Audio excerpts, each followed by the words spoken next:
Why Alaska was chosen for Trump-Putin meeting and the legal issues they sought to avoid. U.S. President Donald Trump is set to meet Russian President Vladimir Putin in Alaska on August 15 to negotiate an end to the war in Ukraine.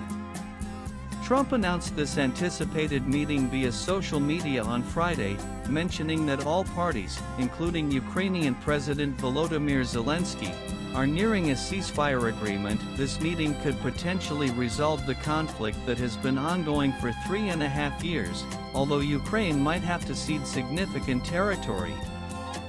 The exact location in Alaska for the Trump-Putin meeting has not been disclosed yet. This will be the first face-to-face meeting between Trump and Putin since Trump returned to the White House earlier this year, and the first time the two leaders will convene on American soil.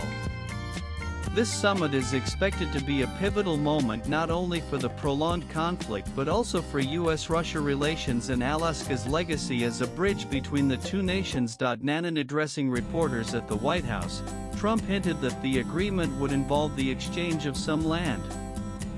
He stated, "There will be a swap of some territories in the interest of both."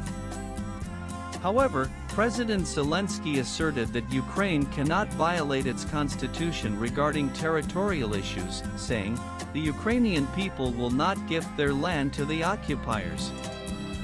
Meanwhile, Putin's aide Yuri Ushakov mentioned that the leaders will focus on discussing options for a long-term peaceful solution to the Ukrainian crisis. And according to a report by First Post, Putin's decision to choose Alaska as the meeting venue avoids legal complications that could arise if he visited a member state of the International Criminal Court (ICC). The ICC has issued an arrest warrant for Putin concerning alleged war crimes in Ukraine, meaning member countries would be obligated to detain him if he enters their territory. Since the U.S. is not a member of the ICC and does not recognize its jurisdiction, it eliminates the legal responsibility of arresting Putin. And Alaska's geographical location also made it a practical option for the meeting. The state's mainland is only 88 kilometers 55 miles from Russia, across the Bering Strait, with some smaller islands even closer. Despite the Kremlin's earlier proposals for other locations, including the United Arab Emirates, Trump confirmed in his announcement that he would host Putin in Alaska. And Alaska's relationship with Russia dates back more than 2 centuries. The Russian Empire explored parts of the region in the 18th century and began settling there. They established fur trade posts and expanded their presence across the Bering Sea. On March 30, 1867, the U.S. and Russia signed the Annexation Treaty, transferring Alaska to the U.S. for $7.2 million, approximately 2 cents per acre. This agreement ended Russia's 125-year presence in North America. For the U.S., acquiring Alaska was motivated by both economic and strategic interests. Officials considered Alaska rich in natural resources, including gold, fur, fisheries, and later petroleum. The U.S. envisioned it as a potential gateway for trade with East Asia.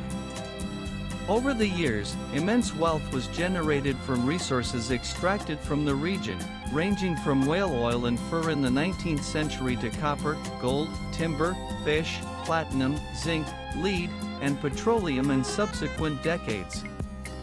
Today, Alaska still boasts abundant oil reserves. And Alaska became the 49th U.S. state in 1959 when President Dwight D. Eisenhower signed the Alaska Statehood Act, granting the state control over more than 104 million acres of land.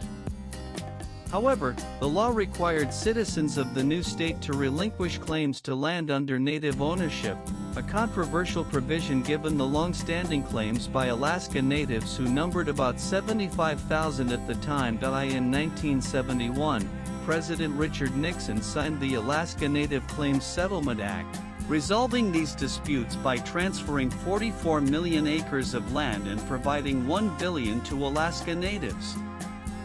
Today, the state's population is approximately 740,000, including about 120,000 indigenous residents. Alaska's location makes it a crucial asset in the U.S. defense strategy. The state hosts major U.S. military installations, including Joint Base Elmendorf-Richardson near Anchorage and Eielson Air Force Base near Fairbanks. As the only U.S. state with territory in the Arctic, Alaska plays a central role in U.S. Arctic policy, especially as climate change opens new shipping routes and resource exploration opportunities. This connection to the Arctic makes Alaska a natural choice for high-level discussions on global security, commerce, and environmental concerns. Swipe left for next video. Although the upcoming August 15th summit will be historic, Alaska has previously hosted significant international diplomacy. In March 2021, senior officials from President Joe Biden's administration met top Chinese officials in Anchorage, resulting in a public clash over policies that heightened bilateral tensions.